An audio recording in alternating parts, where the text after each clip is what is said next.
ఒక అమ్మాయి అంటే ఒక 15 ఇయర్స్‌గా నవ్వట్లేదంట సార్. నవ్వితే ఎక్కడ లాఫింగ్ లైన్స్ వస్తున్నాయి. పడతాయని చెప్పేసి ఉంది అమ్మాయి జపాన్‌లో ఉంది. హ్మ్. సో ఇది నిజమేనా? అంటే మనం ఎక్కువ యూజ్ చేయడం వల్లే మనకి ఈ లైన్స్ కానీ ఏర్పడతాయా? మజిల్స్ ఎక్స్‌ట్రెస్ యాక్షన్ వల్ల మనకు లైన్స్ పడతాయి తప్ప, హ్మ్. అసలు వాడకపోతే కూడా మజిల్ సైజ్ తగ్గిపోతుంది. అమ్మాయికి తెలియదంటే ఓహ్! మజిల్ అట్రోఫీ అయిపోతుంది. ఓకే. సో అమ్మాయి ఫేస్ ఇంకా కొన్ని రోజుల తర్వాత నవ్వాలనుకుని నవ్వలేదు. టైట్‌ని అయిపోతుందా? ఎందుకంటే మజిల్ స్టిఫ్ ఇప్పుడు అయిపోతుందా? మీరు మజిల్ వాడట్లేదు. ఆ!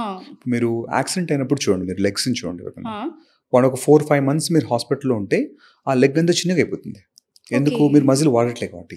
ఓహ్! దాన్ని డిస్యూజ్ అట్రోఫీ అంటాం దాన్ని. ఓకే.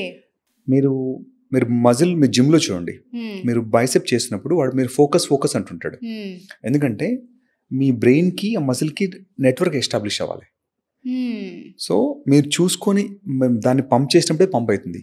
ఆ! మీరు ఏమి చేయలేదు యెస్. అనుకోండి, మజిల్ డెడ్ అయిపోతుంది. అది ఓహ్! జనరల్గా ఎక్సర్సైజ్ చేయమడు. ఆ అమ్మాయి ఫేస్ మజిల్స్ వాడకపోతే ఒక లాఫింగ్ క్లైన్ కోసం వదిలేసుకుంటే మిగతా ఫేస్ అంతా డెడ్ అయిపోతుంది. ఓకే. సో అంటే మిగతా మజిల్స్ అన్ని కూడా అట్రోఫీ అయిపోయి ఏ ఎక్స్ప్రెషన్ ఉండదు. ఇప్పుడు డెడ్ బాడీ ఉంది, డెడ్ బాడీ కూడా స్మైల్ చేయదు. అది యంగ్ అంటాం మనం దాన్ని.